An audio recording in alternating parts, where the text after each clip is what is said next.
welcome to Kinks and Beats Daily. I am your host, Tony Fry. This is episode number 66. Can't believe we have lasted 66 episodes, and if you swing by HeroHabit.com, on the front page there's an article that lists every song that the Beatles and the Kinks and the solo acts had released that we are going to cover eventually. And the highlighted ones in red are the ones we've covered. And there are a lot of songs that are not in red. So we are 66 episodes in, and we have approximately 5 years left to go on this daily podcast. Thanks for joining me. Today we're talking about I'm a Loser by the Beatles. It was released December 4th, 1964 on Beatles for Sale, which was their fourth LP in 21 months. So these guys, on top of touring the world and appearing on television, probably near nightly, but definitely, several times a week on television and radio, they also managed to pull together 4 LPs in 21 months. One of those LPs, Hard Day's Night, which was number 3, was 100% Lennon and McCartney songs. This one, Beatles for Sale, they had to go back to some covers because there just wasn't enough time to write new material. And admittedly, maybe the least inspired Beatles album in the catalog. And, it's tough to say that there are objectively bad albums from either of the bands we're talking about, but this is definitely one of their weaker ones, although there are some great songs on it, including I'm a Loser, which is a pretty good tune. The recording for this began on August 14th, 1964. They had a 2-hour session. And in that 2-hour session, they recorded 8 takes of this song and 4 takes of Mr. Moonlight, which was a cover that would end up being on Beatles for Sale as well. 8 takes, y'all. 2-hour session, and they did 12 takes worth of music, but 8 for this specific song. And then later on that night, take 8 was given a rough mix. And then you flash forward, so that was August. You flash forward to the end of October on the 26th, and they do the final mono mix of I'm a Loser on the same night that they did their second fan club Christmas record. And then you fast forward again another, a week and a half to November 4th, where they did the stereo mixing for I'm a Loser. The stereo mixing on this is tough to listen to. This is one of those albums that really needs the, modern day stereo remixing, not just remastering. It sounds fine the way it is, but it really could use a remixing, because if you listen on headphones, there are some hard panning and some weird choices that would never be made on a modern stereo mix. Why did they do it back then? Obviously, it would have been hard to listen to. I think part of it was novelty. The novelty of having a guitar hard pan to the right was kind of cool at the time. But ultimately, I think it was time. The stereo format was not crazy popular yet. It was not the standard by any stretch. And so on that November 4th session, in a 3-hour session, they did the stereo mixing of 10 songs, including I'm a Loser, and then they did an edit for Mr. Moonlight. In 3 hours, they did the stereo mixing of 10 songs. That's less than a half an hour each. So, they were not devoting a ton of time to stereo mixing on this album. Really not until maybe the White Album, but their first really great sounding stereo album wasn't until Abbey Road.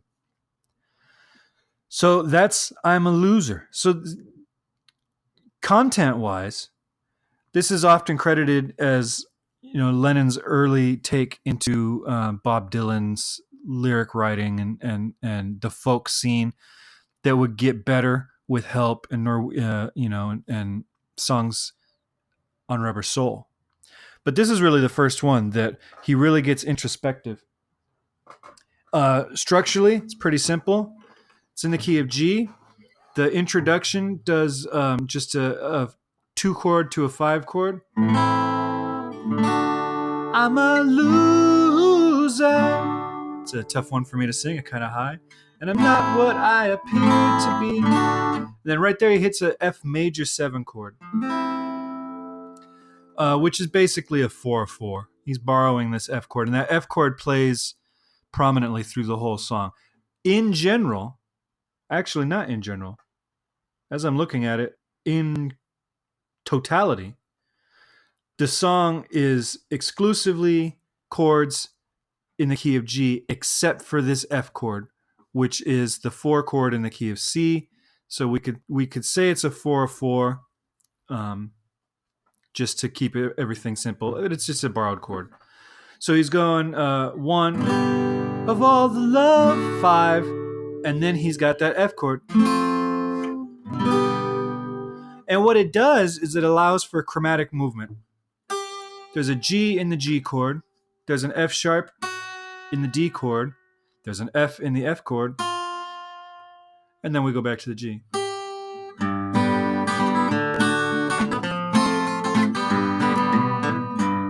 So it adds a little bit of chromatic movement where he probably, if he wanted to stay completely in the key of C, he probably would have gone to that C chord, which would have been his 4. So he would have been going 1, 5, 4, 1, which would have been folky and kept him in that same key. But that F chord, that 4/4, that's your hook.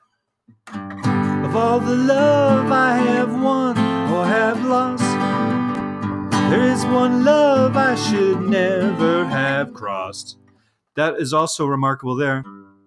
He hits that low G, which is kind of at the bottom of his range.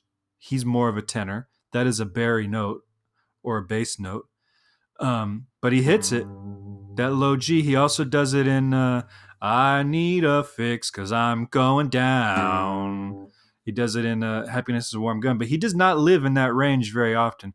It's tough to record in that range, especially if you are a true tenor. And he's got a higher range on his vocal. But it's also really tough to sing live when you're that low on your own voice. It's very easy to start swallowing the notes. So that's a low note that he sings. So in the I'm a loser, he's at the top of his range, and then he ends every line of his verse of all the time, da da da da da da da da da da da da.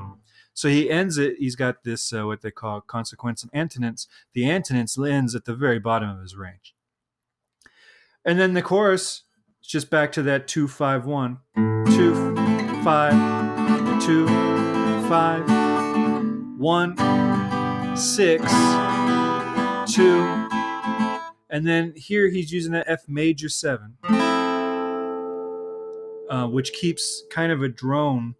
We've got an E minor has an E, an A minor has an E, F major 7, the major 7 is an E, and then back to D. So it's a pretty simple chord progression. Like I said, except for that F chord, it's all grounded in G major. It's mostly 1s and 5s, and then we've got the occasional 2 to 6. And that's it. There's not much to it. It's a great vocal delivery. I think this is one of John's better vocals for this period. Some cool guitar work by George doing the rockabilly guitar. This is a straight up inspired by country music, and they would be the first to admit it. They did on several occasions that they were inspired by country music at the time.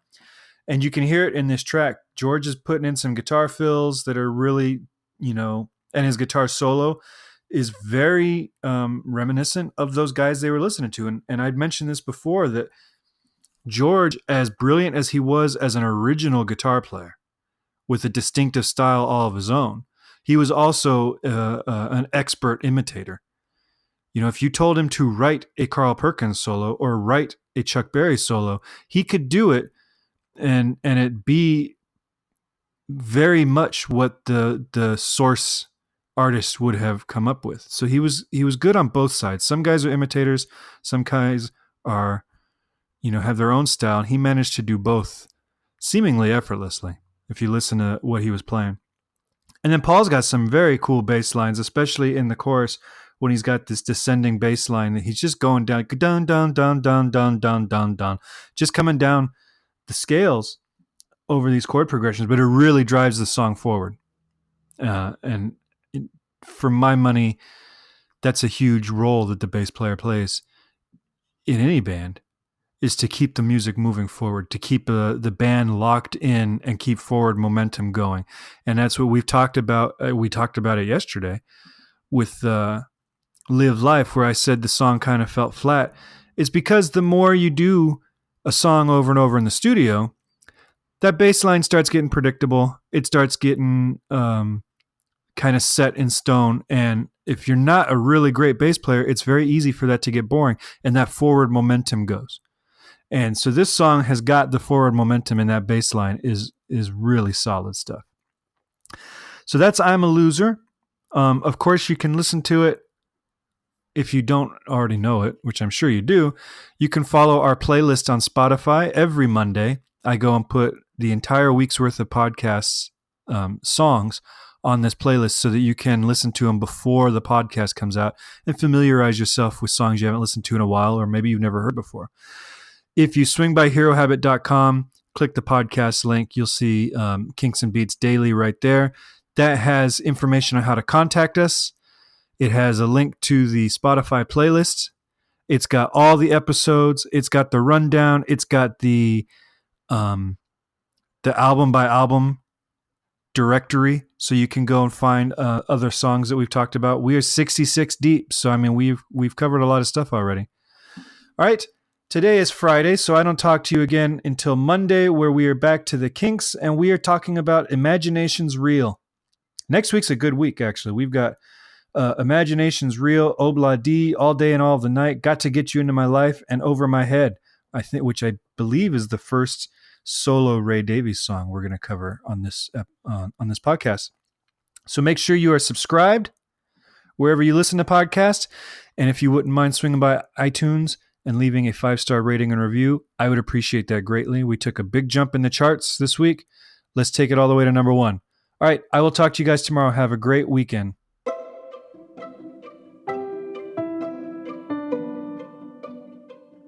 This podcast is presented by the Hero Habit Podcast Network. Swing by herohabit.com today to comment on this episode and poke around our growing database of sports and pop culture news, reviews, and collectibles. herohabit.com. Collect your heroes.